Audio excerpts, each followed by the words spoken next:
علی بھائی پہلا سوال انتہائی کرٹیکل ہے۔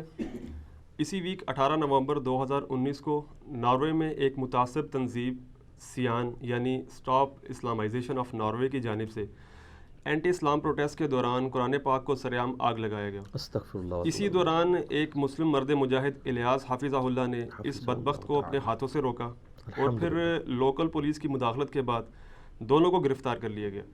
پلیز اس حوالے سے رہنمائی فرمائیں کہ عام مسلمان کی کیا ذمہ داری ہونی چاہیے؟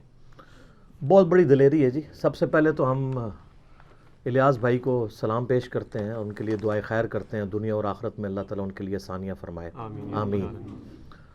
یقیناً اس دور کے اندر جب کہ مادہ پرستی کا دور ہے اور خصوصاً ہمارے جو مسلمان ان غیر مسلم ملکوں میں آباد ہوتے ہیں، زیادہ تر تو تعلیم کے سلسلے میں یا اپنی اکانومی کو بہتر کرنے کے لیے گئے ہوتے ہیں۔ اب اس پوری صورتحال کے اندر جو شخص نے اس وقت دلیری دکھائی تو اسے اپنا مستقبل بھی اس وقت نظر آ رہا ہوگا کہ یار میں اگر یہ کروں گا تو بعد میں مجھے پولیس پکڑ لے گی، ہو سکتا ہے مجھے ملک بدر کر دیا جائے۔ یہ کئی ایک وساوس جو ہیں شیطان کی طرف سے کمزوری ایمان کا شکار انسان کو کر دیتے ہیں۔ یہ ساری کی ساری باتیں ان کے دل میں بھی آئی ہوں گی، لیکن ظاہر ہے کہ یہ امت جو ہے وہ امت دعوت ہے، دعوت و تبلیغ کا کام اس امت کے ذمہ اللہ تعالیٰ نے کیا ہے۔ سورہ آل عمران کی آیت نمبر 110 ہے، اعوذ باللہ من الشیطان الرجیم، کنتم خیر امت اخرجت للناس تأمرون بالمعروف وتنہون عن المنکر وتؤمنون باللہ۔ تم سب سے بہترین امت ہو جو لوگوں کے نفع کے لیے نکالے گئے ہو، لوگوں کو نیکی کا حکم دیتے ہو اور برائی سے روکتے ہو اور اللہ پر ایمان لاتے ہو۔ اللہ پر ایمان لانے کا ذکر تیسرے نمبر پہ ہوا ہے۔ مطلب یہ کہ جو لوگوں کو نیکی کا حکم دیتا ہے اور برائی سے روکتا ہے تو دراصل وہی اصل میں اللہ پر ایمان لانے والا ہے۔ اللہ پہ ایمان لانے کا تقاضا یہ ہے کہ آپ نیکی کا حکم دیں اور برائی سے روکیں۔ اس کی صحیح ایکسپلینیشن وہ حدیث ہے جو صحیح مسلم میں موجود ہے، انٹرنیشنل نمبر کے مطابق 177۔ آپ صلی اللہ علیہ وآلہ وسلم نے فرمایا تم میں سے جو شخص بھی برائی کو دیکھے تو ہو سکے تو اپنے ہاتھ سے روکے، ہاتھ سے نہیں روک سکتا تو اپنی زبان سے روکے، اگر زبان سے بھی نہیں روک سکتا تو کم از کم اپنے دل میں اسے برا جانے۔ لیکن ساتھ ہی فرمایا وَذَلِكَ أَضْعَفُ الْإِيمَانِ، یہ ایمان کا سب سے کمزور ترین درجہ ہے کہ کوئی شخص برائی کو اپنے دل میں برا سمجھے۔ یعنی اسلام کی یہ خواہش ہے اپنے ماننے والوں سے کہ وہ گونگے شیطان نہ بنے، برائی کو کم از کم زبان سے ضرور روکیں اگر ہاتھ سے نہیں روک سکتے۔ اور یہ کام کیا ہے الیاس بھائی نے، حافظ اللہ تعالیٰ، اللہ تعالیٰ ان کو جزائے خیر دے۔ باقی جو عام بزدل عوام ہے ہماری جیسی، یا وہاں پر مجمع میں کھڑے ہوئے کئی بزدل عوام، اس مجمع میں یہ ناروے کے اندر جو یہ واقعہ ہوا ہے 18 نومبر کو، اس مجمع کے اندر یعنی یہ پولیس والوں سے اجازت پہلے لی تھی اس تنظیم نے۔ اس مجمع میں مسلمان اور کافر دونوں موجود تھے، کافر سپورٹ کرنے کے لیے اور مسلمان اس کی مخالفت کے لیے ہوٹنگ کے ذریعے، بینرز اٹھا کے، جس بھی طریقے سے۔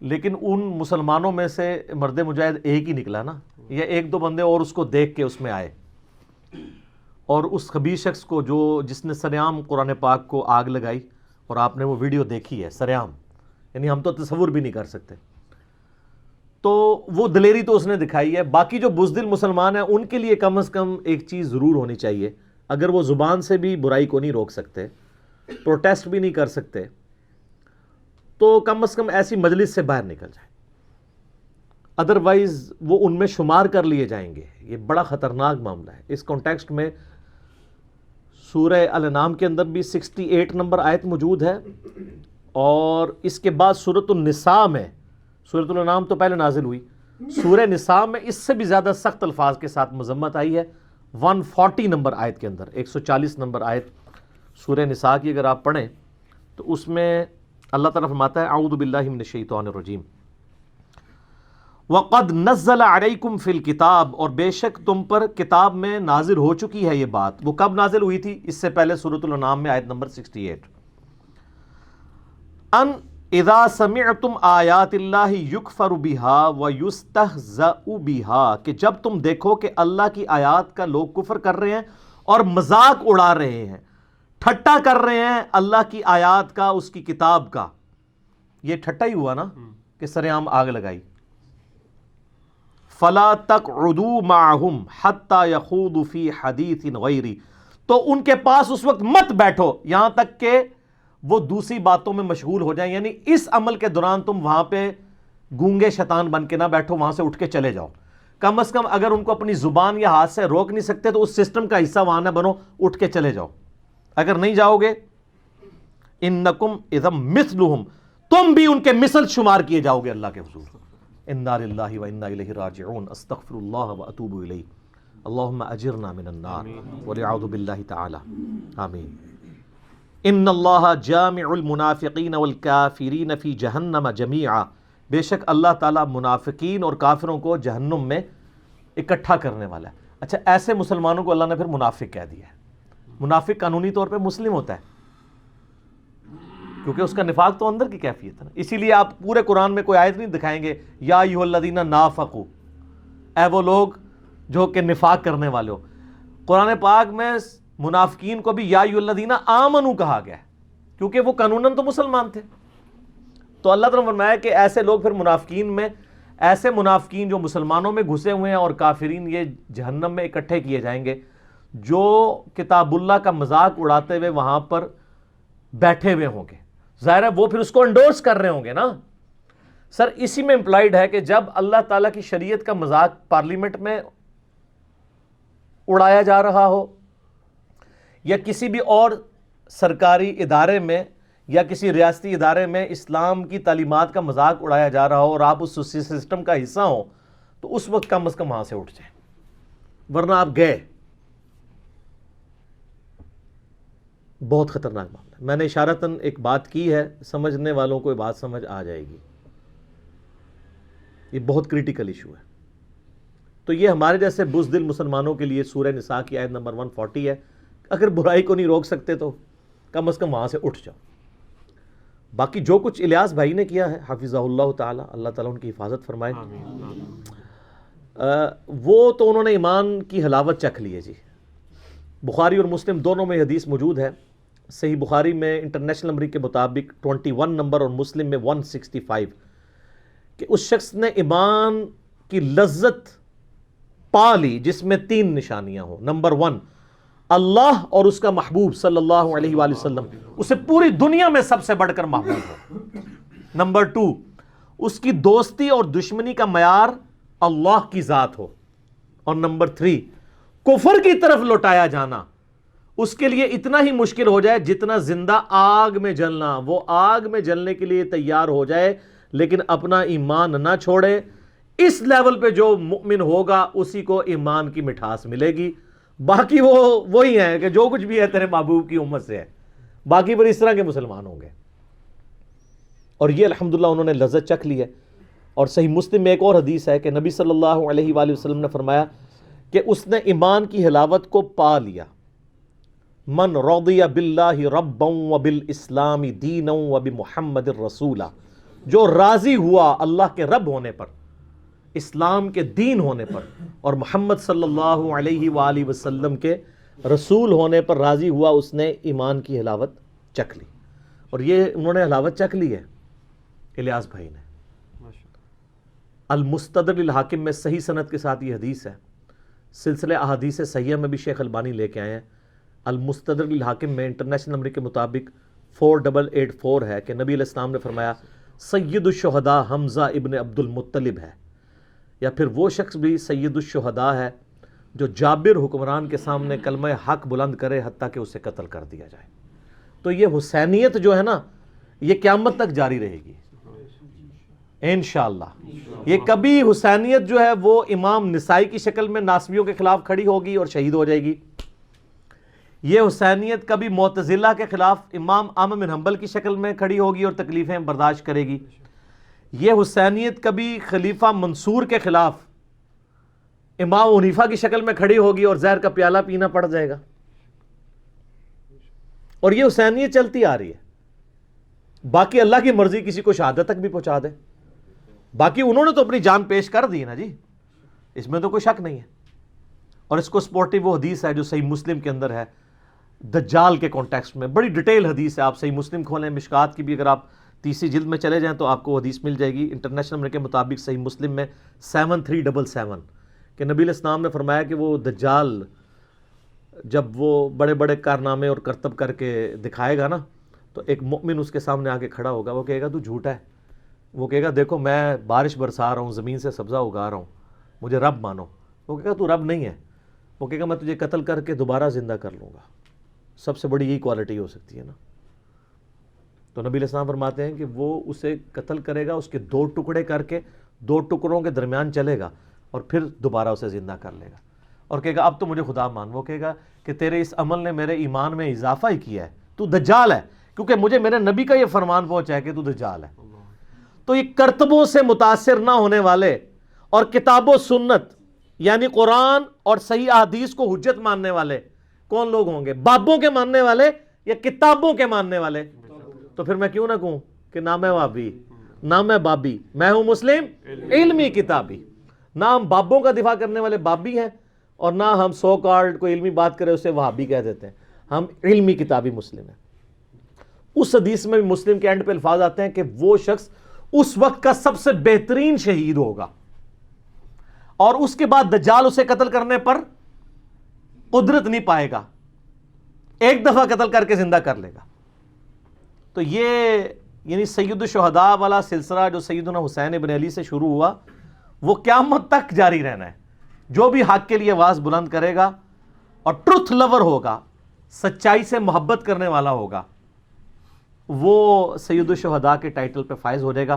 اور میرا حسن ظن ہے اتنے بڑے مجمع میں جب کوئی انٹرنیشنل میڈیا بھی آپ کو نہیں دیکھ رہا، آپ کے اندر کوئی ریاکاری والا مسئلہ بھی نہیں ہے، ورنہ تو بڑے لوگ وہ چیمپئن بننے کے لیے تیار ہو جاتے ہیں نا، یہاں پہ اپنا حصہ ڈال رہے ہوتے ہیں، حاضری لگوا رہے ہوتے ہیں.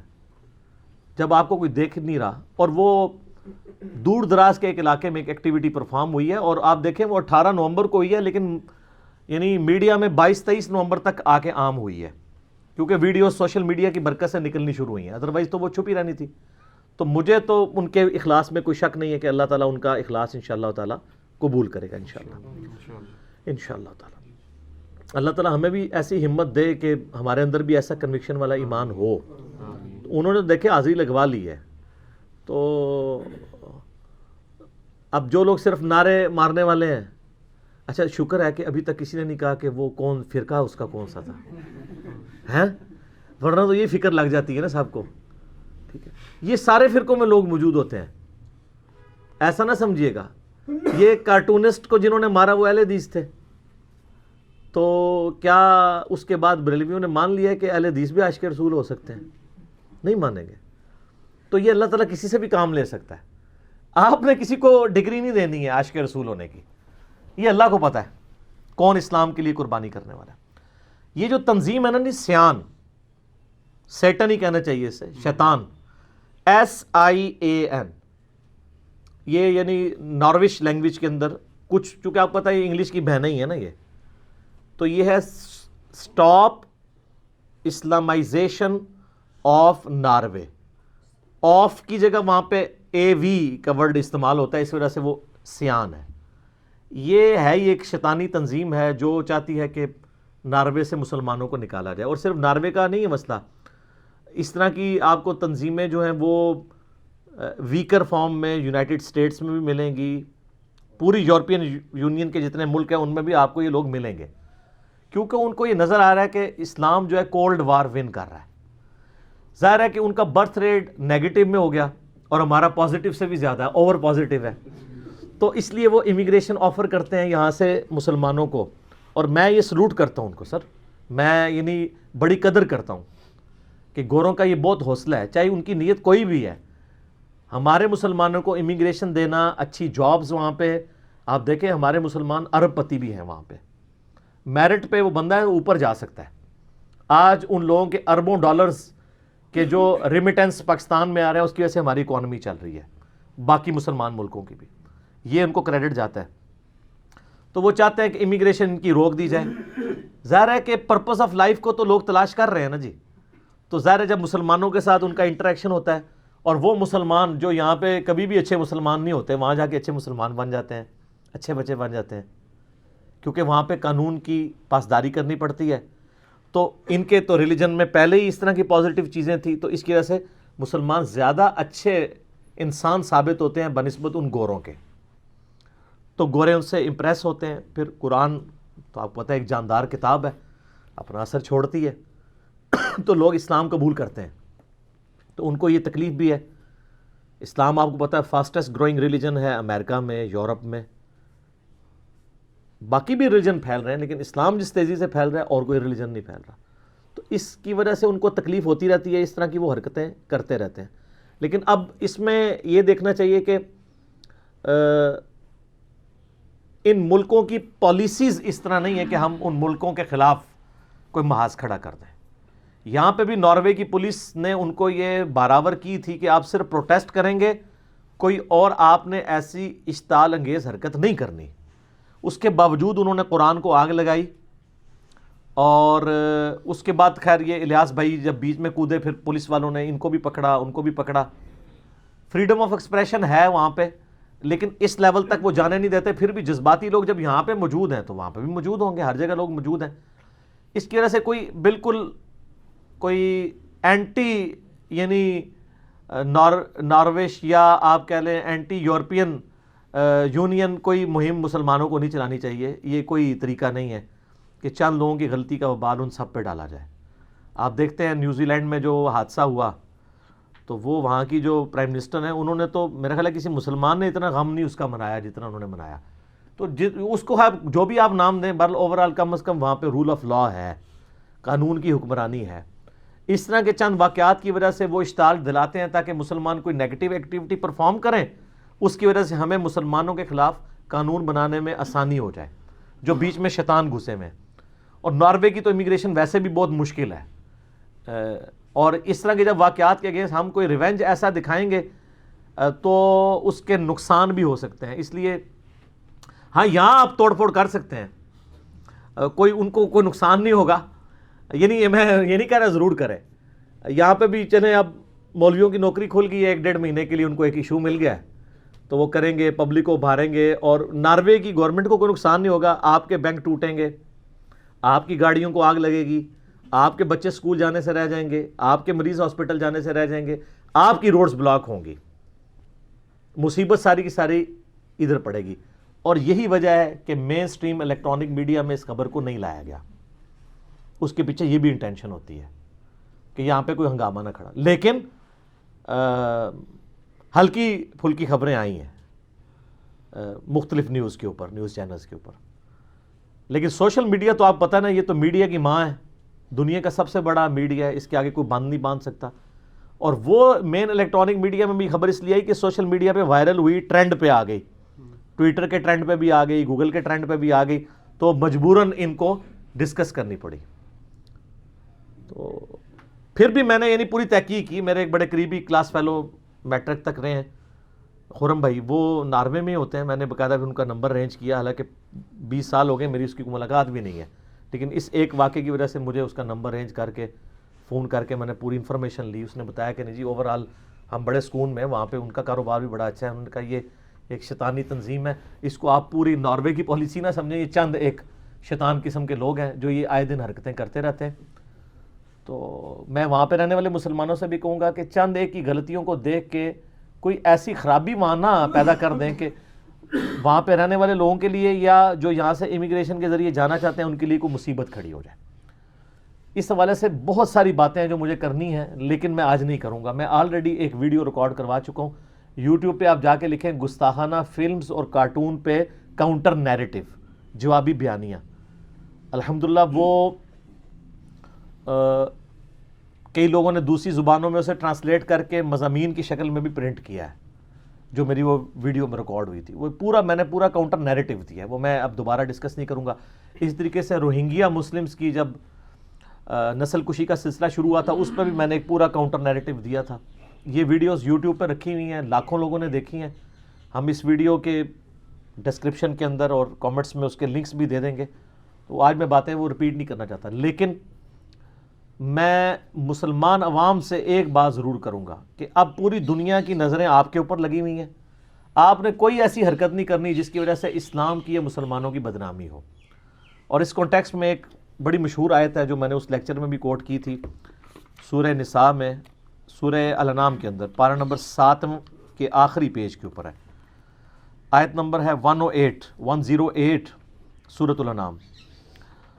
وَلَا تَسُبُّوا الَّذِينَ يَدْعُونَ مِن دُونِ اللَّهِ, مت گالی دو ان کو جن کو یہ اللہ کے سوا پکار رہے ہیں, یعنی لوگوں کے جھوٹے معبودوں کو گالی مت دو.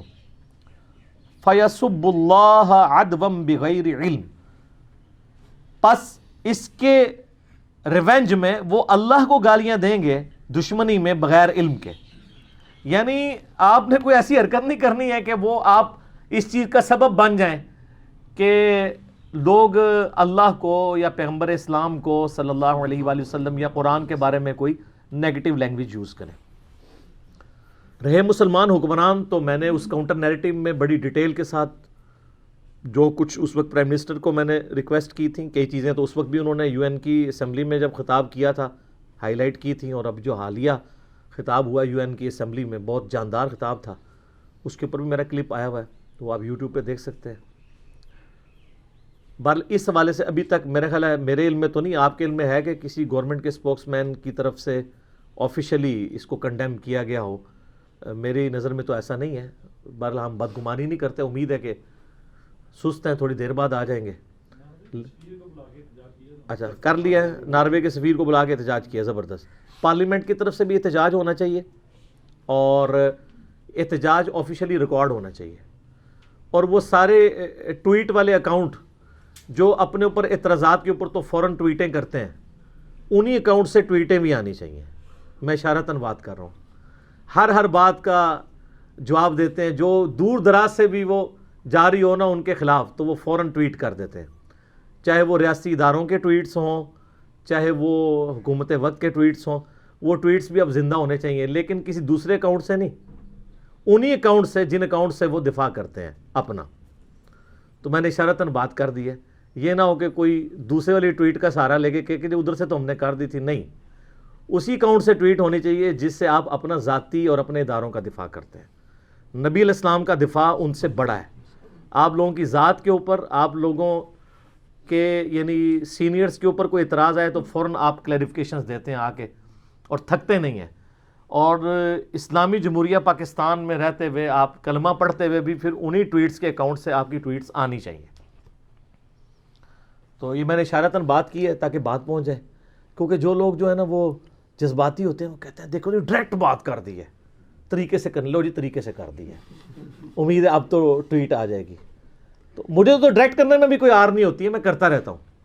لیکن اب چونکہ یہ ٹویٹیں اتنی عام ہو چکی ہیں کہ آپ چھوٹے سے بچے کو بھی پوچھیں نا ٹویٹ کا کیا مطلب ہے, تو وہ بتا دیں گے کہ کون کون ٹویٹر بریگیڈ چلا رہے ہوتے ہیں. وہ بتا دیں گے جی ادھر یہ ہیں, ادھر وہ ہیں, ادھر وہ ہیں, ادھر وہ ہیں. تو وہ سارے ٹویٹر اکاؤنٹس جو ہیں وہ ہمیں زندہ نظر آنے چاہیے اس ایشو کے اوپر, اور ہمیں خوش کرنے کے لیے نہیں, اللہ کی بارگاہ میں اپنی معذرت پیش کرنے کے لیے. سیدھی سی بات ہے, تاکہ آپ اللہ تعالیٰ کو قیامت الدین یہ منہ دکھا سکیں کہ ہم نے کم از کم اپنی زبان سے یا قلم سے برائی کو برائی کہا تھا. تو باقی آپ میرے وہ کلپس دیکھیں تو میں نے اس میں ڈیٹیل سے ان چیزوں کو ایڈریس کیا ہے. آخر میں اس سوال کے جواب میں میٹھے میٹھے مسلمان بھائیوں سے بھی ریکویسٹ کروں گا کہ قرآن کو جب آگ لگائی گئی تو آپ کو تو بڑا اشتعال آیا ہے, لیکن جو کچھ آپ قرآن کے ساتھ کر رہے ہیں, یہ کتاب زندگی تھی, کتاب ہدایت تھی. انہوں نے آگ لگائی ہے, آپ نے آگ لگائے بغیر اس کتاب کے اوپر پابندی لگا دی ہے. اسے جزدان میں لپیٹ کے سب سے اونچی جگہ پہ رکھا ہوا ہے جہاں سے کوئی غلطی سے بھی نہ اٹھا لے. اپنی بچیوں کی رخصتی کے لیے بچوں کو نیچے سے گزارنے اور پیپر دینے کے لیے بچوں کو جانے کا یہ ذریعہ بنایا ہوا ہے. اس سے زیادہ آپ قرآن کو اہمیت نہیں دیتے, تو شامت تو آپ کی بھی آنی ہے. قرآن کی بے حرمتی تو آپ نے بھی کی ہوئی ہے. وہ لوگ جو پوری زندگی قرآن کھول کے نہیں پڑھتے ترجمے کے ساتھ کہ اللہ نے ہم سے کیا ڈیمانڈ کی ہے, وہ لوگ مر جاتے ہیں تو ان کی میت پہ بیٹھ کے لوگ قرآن پڑھ رہے ہوتے ہیں ان کو ثواب پہنچانے کے لیے. تو کیا ثواب پہنچنا ہے ان کو, خود ہی سمجھ لیں, جس نے خود اپنی زندگی میں اللہ کو سیریس نہیں لیا. سورۃ الفرقان کی آیت نمبر 30 ہے، 30 قرآن حکیم میں سخت ترین آیات میں سے ہے، پارہ نمبر 19 کے پہلے پیج پہ، وقال الرسول یا ربی ان قوم اتخذوا هذا القرآن مہجورا۔ نبی صلی اللہ علیہ وآلہ وسلم شکایت کریں گے کہ اے اللہ میری امت نے قرآن کو پیٹھ کے پیچھے ڈال دیا تھا۔ ہمیں تو بتایا گیا نبی علیہ السلام شفاعت کریں گے، انشاءاللہ ضرور کریں گے، لیکن شکایت بھی تو لگائیں گے، اور جب شکایت لگے گی پھر شفاعت کی انٹینسٹی کیا رہ جائے گی، اس کو بھی سوچنے کی ضرورت ہے۔ نبی علیہ السلام پوری زندگی قرآن قرآن قرآن قرآن۔ سورہ ال عمران کی آیت نمبر 103 ہے، وَاعْتَصِمُوا بِحَبْلِ اللَّهِ جَمِيعًا وَلَا تَفَرَّقُوا۔ اللہ کی رسی یعنی قرآن، وہ غدیر خم کی حدیث ہے صحیح مسلم میں، انٹرنیشنل نمبر کے مطابق 6225 سے 6228 تک، اللہ کی رسی اس کتاب کو کہا گیا ہے، مضبوطی سے پکڑ لو اور فرقہ واریت میں مت بٹو۔ مطلب یہ ہے کہ بائنڈنگ فورس امت کے لیے، فرقہ واریت سے نجات کے لیے قرآن ہے، تبھی کہا گیا نا کہ اللہ کی رسی کو پکڑو۔ بائنڈنگ فورس ہوگی تو پھر آپ علیحدہ نہیں ہوں گے نا۔ اور اس کو وائس ورثہ بھی کر لے کہ جو اللہ کی کتاب کو چھوڑے گا وہ لازمی فرقہ واریت میں پڑ جائے گا، اینڈ وائس ورثہ۔ فرقہ واریت کو ختم کرنے کے لیے کتاب اللہ کو پکڑنا ہے، اور اگر چھوڑیں گے تو فرقہ واریت آٹومیٹکلی ہو جائے گی۔ اسی طریقے سے صحیح مسلم میں 2005 نمبر حدیث ہے، اللہ کے محبوب صلی اللہ علیہ وآلہ وسلم جب بھی کوئی تقریر، کوئی خطبہ دیتے، چاہے جمعے کا ہوتا، عیدین کا ہوتا، آپ علیہ السلام ہر خطبے کا آغاز اس سے کرتے، حمد و صلات کے بعد، فَإِنَّ خَيْرَ الْحَدِيثِ کتاب اللہ، آگاہ ہو جاؤ کہ بہترین کلام، بے شک سب سے بہترین کلام اللہ کی کتاب ہے، وَخَيْرُ الْهَدِي هَدِيُّ مُحَمَّدٍ صلی اللہ علیہ وسلم، اور ہدایت یافتہ راستہ محمد صلی اللہ علیہ وآلہ وسلم کا ہے، وَشَرُّ الْأُمُورِ مُحْدَثَاتُهَا، اور بدترین کام وہ ہیں جو دین میں خود سے داخل کر دیے جائیں، وَكُلَّ مُحْدَثَةٍ بِدْعَةٍ، اور تمام نئے کام بدعتیں ہیں، وَكُلَّ بِدْعَةٍ ضَلَالَةٍ، اور تمام بدعتیں گمراہیاں ہیں، وَكُلَّ ضَلَالَةٍ فِي النَّارِ، اور تمام گمراہیاں دوزخ میں لے جانے والی ہیں۔ یہ صحیح مسلم میں بھی، سنن نسائی میں بھی، ابو داؤد، ترمذی، ابن ماجہ میں بھی سکیٹرڈ فارم میں یہ سارے خطبے موجود ہیں۔ تو نبی علیہ السلام پوری زندگی جس کتاب کو ایمفسائز کرتے رہے، اس کتاب کو آگ لگانے پر کافر پر تو غصہ ہے، جو آپ نے انٹلیکچوئل آگ اس کتاب کو لگا رکھی ہے، فزیکل آگ نہیں لگائی ہوئی، لیکن اینڈ رزلٹ یہ ہے کہ انہوں نے بھی کتاب اللہ کی توہین کی، آپ نے توہین اس حوالے سے کر دی کہ قرآن کے اوپر عمل ہی نہیں کیا، قرآن کو جزدان میں لپیٹ کے رکھ دیا، اس کا ترجمہ ہی نہیں پڑھا۔ اور یار کوئی گورا بھی آپ کو خط لکھے نا تو آپ 4 دوستوں کے پاس جائیں گے اس کا ترجمہ کروانے کے لیے، اور جو اللہ نے آپ کی کتاب زندگی آپ کی طرف بھیجی، آپ کے پاس یہ ٹائم بھی نہیں کہ اس کے ترجمے ہوئے میں۔ اگر آپ بریلوی ہیں، احمد بریلوی صاحب کا ترجمہ پڑھ لیں، اگر دیوبندی ہیں، اشرف تھانوی صاحب کا پڑھ لیں، اگر اہل حدیث ہیں تو جونا گھڑی صاحب کا پڑھ لیں، اگر آپ اہل تشیع ہیں تو سید فرمان علی شاہ صاحب کا پڑھ لیں، اگر آپ بالکل سادہ مسلمان ہیں، کسی کا نہیں پڑھنا چاہتے، نیوٹرل بندوں کا، تو آپ مولانا مودودی کا پڑھ لیں، اور اسی طریقے سے فتح محمد جلندری کا پڑھ لیں، وہ پڑھو صحیح، روند نہ مارو۔ تو قرآن کو انہوں نے آگ لگائی بھی ہے، اور آپ نے آگ لگائے بغیر قرآن بین کیا ہوا ہے، اور اس سے بڑھ کر یہ کہ انڈیا، پاکستان، بنگلہ دیش کا مولوی کہتا ہے قرآن ڈائریکٹ نہ پڑھنا، گمراہ ہو جاؤ گے۔ یہ جو یہودی نما مولوی آپ کے ممبر پہ چڑھا ہوا ہے، اگر آپ کو کوئی یہودی عیسائی آ کے کہ قرآن نہیں ڈائریکٹ پڑھنا آپ گمراہ ہو جاؤ گے، آپ کہیں گے اللہ کا دشمن ہے۔ اور اگر مولوی کہتا ہے تو آپ کہتے ہیں سبحان اللہ، بالکل صحیح کہہ رہے ہیں مفتی صاحب۔ تو اس کی پھکی میرے پاس ہے، اس سے کہ ہم ڈائریکٹ قرآن پڑھتے بھی نہیں ہیں، ہم تو احمد بریلوی صاحب سے پڑھ رہے ہیں کیونکہ ترجمہ انہوں نے کیا ہوا ہے۔ آپ بتائیں آپ کو قرآن زیادہ آتا ہے یا احمد بریلوی صاحب کو؟ تو کون سا بریلویوں کا مفتی ہے جو کہے گا مجھے زیادہ آتا ہے؟ تو ان کو تو انہوں نے اردو میں کیا، اور اردو میری مدر ٹنگ ہے، جس طرح صحابہ کرام کی مدر ٹنگ تھی عربی، ان کو کسی سے ترجمہ نہیں کرانا پڑتا تھا۔ زیادہ تر صحابہ بالکل امی تھے، ان پڑھ تھے، لیکن ان کی زبان تھی، ان کو سمجھ آتی تھی۔ اب اردو تو ہماری اپنی زبان ہے نا، اردو سیکھنے کے لیے تو ہمیں کسی مولوی کے پاس جانے کی ضرورت نہیں ہے، اور اگر مولوی کے پاس جانا ہے تو سب سے بڑے مولوی نے ترجمہ کر دیا ہے، احمد بریلوی صاحب نے۔ دیوبندی سے پوچھیں کہ آپ کو زیادہ علم ہے یا اشرف تھانوی صاحب کو، کہا تھانوی صاحب کو، تو ہم کہیں ہم تو ان سے پڑھتے ہیں، انہی کا ترجمہ ہے۔ اور یہ ترجمے انہوں نے کیا قرآن بیچنے کے لیے اور پیسے کمانے کے لیے لکھے تھے یا عوام الناس کی بھلائی کے لیے؟ بھلائی کے لیے۔ تو سر اس بھلائی سے ہمیں نفع بھی نہیں آپ اٹھانے دیتے، کہتے ہیں علماء سے دور کرتے ہیں۔ اور سر ہم کہتے ہیں علماء سے جوڑے ہیں، ہم ہی تو جوڑ رہے ہیں، دور نہیں کر رہے۔ ہاں جو سو کالڈ مولوی بنے ہوئے ہیں جو قرآن سے دور کرنا چاہتے ہیں، ہم کہتے ہیں ان سے بچیں، نقالوں سے ہوشیار رہیں۔ آج گورے کو قرآن کا ترجمہ انگریزی میں پڑھ کے ہدایت مل رہی ہے۔ 2007 میں کلنٹن پاکستان آئے، 2 دفعہ پریزیڈنٹ رہے ہیں امریکہ کے۔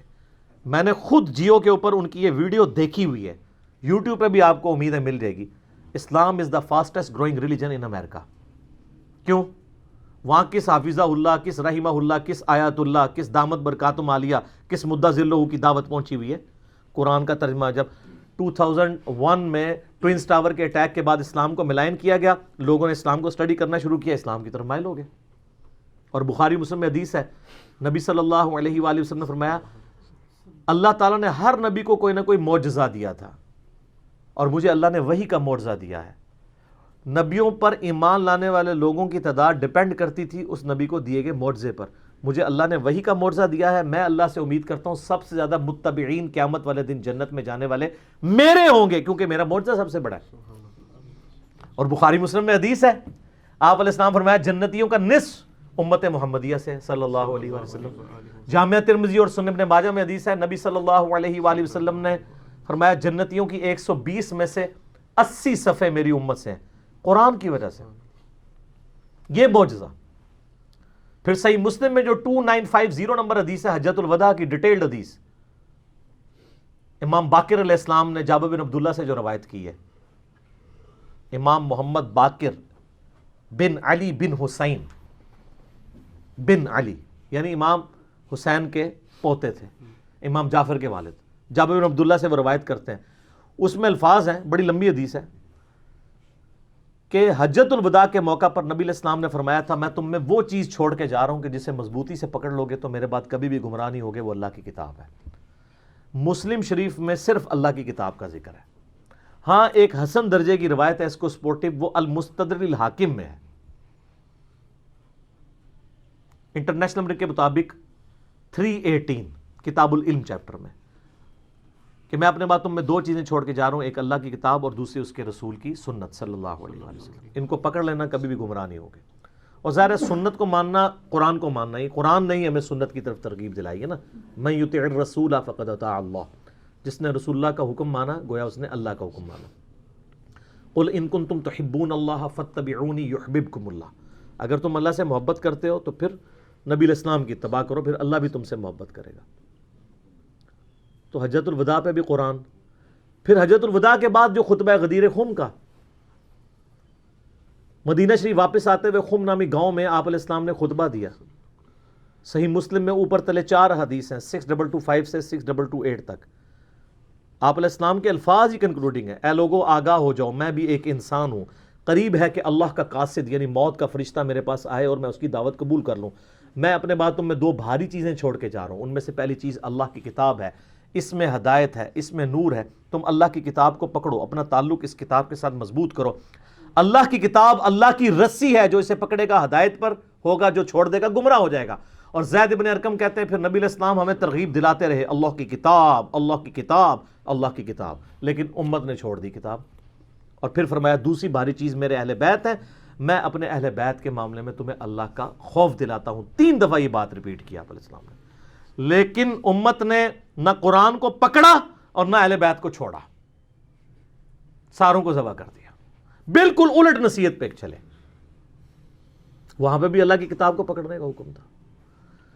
پھر بخاری اور مسلم دونوں میں حدیث ہے، نبی اسلام کے وفات والے چیپٹر میں عبداللہ ابن ابی اوفا سے کسی نے پوچھا کہ بتائیے کہ یہ وصیت کرنا کیوں ضروری ہے، کیا اللہ کے نبی علیہ السلام نے بھی وصیت کی تھی؟ انہوں نے کہا یہ وصیت کرنا اس لیے ضروری ہے کہ قرآن میں وصیت کا ذکر آیا ہے اور اللہ کے نبی علیہ السلام نے ہمیں قرآن پر چلتے رہنے کی وصیت کی تھی، یعنی وصی رسول کون ہے؟ کتاب اللہ۔ پھر صحیح مسلم میں حدیث ہے 1897، سیدنا عمر کہتے ہیں کہ میں نے نبی علیہ السلام سے خود سنا تھا کہ اللہ تعالیٰ اس کتاب کی وجہ سے لوگوں کو عروج دے گا اور اس کتاب کی وجہ سے ذلیل کرے گا۔ تو ڈاکٹر اقبال نے جواب شکوہ میں بھی کہا نا، وہ زمانے میں معزز تھے مسلمان ہو کر اور تم خوار ہوئے تارک قرآن ہو کر، یعنی تمہاری ذلت کا سبب جو ہے وہ قرآن حکیم کو چھوڑنا ہے۔ تو قرآن حکیم پہ تو اتنی زیادہ حدیثیں ختم نہیں ہوں گی۔ صحیح مسلم میں 534 نمبر حدیث ہے، القرآن حجت لک او علیک، قرآن قیامت والے دن یا تو تیرے حق میں دلیل بنے گا یا تیرے خلاف دلیل بن جائے گا۔ استغفر اللہ واتوب الیہ۔ سر جب قرآن کسی کے خلاف دلیل بن گیا، اس کے پاس کیا سہارا رہ جانا ہے بچنے کا؟ بخاری اور مسلم میں حدیث ہے نا، حدیث شفاعت ڈیٹیلڈ، اس میں یہ بھی الفاظ ہیں، نبی علیہ السلام فرمایا جب میں آخری دفعہ دوزخ کی طرف جاؤں گا نا تو مجھے بتایا جائے گا کہ اب دوزخ میں صرف آپ کے وہ امتی رہ گئے ہیں جنہیں قرآن نے جنت میں جانے سے روک لیا، اور وہ کبھی بھی جنت میں نہیں جائیں گے۔ کون؟ انہ من یشرک باللہ فقد حرم اللہ علیہ الجنہ ومأواہ النار وما للظالمین من انصار۔ مشرک کو قرآن روک لے گا۔ ان اللہ لا یغفر ان یشرک بہ ویغفر ما دون ذلک لمن یشاء، بے شک اللہ شرک کو تو معاف نہیں کرے گا، اس کے علاوہ جتنے گناہ ہیں جس کے لیے چاہے گا معاف کر دے گا، وہ بھی اوپن لائسنس نہیں ہے۔ حتیٰ کہ بخاری و مسلم دونوں میں حدیث ہے، نبی علیہ السلام نے فرمایا اللہ تعالیٰ نے ہر نبی کو کوئی نہ کوئی دعا دی تھی جو اس نے دنیا میں ہی مانگ لی۔ حضرت نوح علیہ السلام نے مانگ کے اپنی قوم کے خلاف عذاب مانگ لیا، میں نے اپنی دعا اپنی امت کے لیے سنبھال کر رکھی ہے، میری دعا سے میرے ہر امتی کو نفع پہنچے گا سوائے اس شخص کے جس نے دنیا میں اللہ کے ساتھ کسی قسم کا شرک کیا ہوا۔ شرک is the most sensitive issue in the sight of Allah. البتہ دنیا میں توبہ کر لی پھر آخرت میں معافی ہے، بلکہ سورہ الفرقان کی آیت نمبر 70 ہے کہ جو دنیا میں شرک سے بھی توبہ کر لے گا ہم اس کے گناہوں کو بھی نیکیوں سے بدل دیں گے، لیکن دنیا میں، آخرت میں معافی نہیں ہوگی۔ تو قرآن یا تمہارے حق میں حجت ہے یا تمہارے خلاف، صحیح مسلم 534 انٹرنیشنل نمبرنگ کے مطابق۔ تو اب آپ کو وہ آیت سمجھ آئے گی جو میں نے ان احادیث سے پہلے بیان کی، وقال الرسول یا رب ان قوم اتخذوا ھذا القرآن مہجورا۔ رسول اللہ شکایت کریں گے صلی اللہ علیہ وآلہ وسلم کہ اے اللہ میری قوم نے قرآن کو پیٹھ کے پیچھے ڈال دیا تھا، والعیاذ باللہ تعالی۔ تو اس موقع پہ میں یہ ناروے والے واقعے کے بعد میں یہ کہتا ہوں کہ آپ لوگوں نے جو گمراہی کی آگ میں جھونکا ہوا ہے نا یہاں پہ امت کو قرآن سے دور کر کے، تو کام آپ بھی وہی کر رہے ہیں۔ انہوں نے فزیکل آگ لگائی ہوئی ہے، آپ نے انٹلیکچوئل آگ لگائی ہوئی ہے۔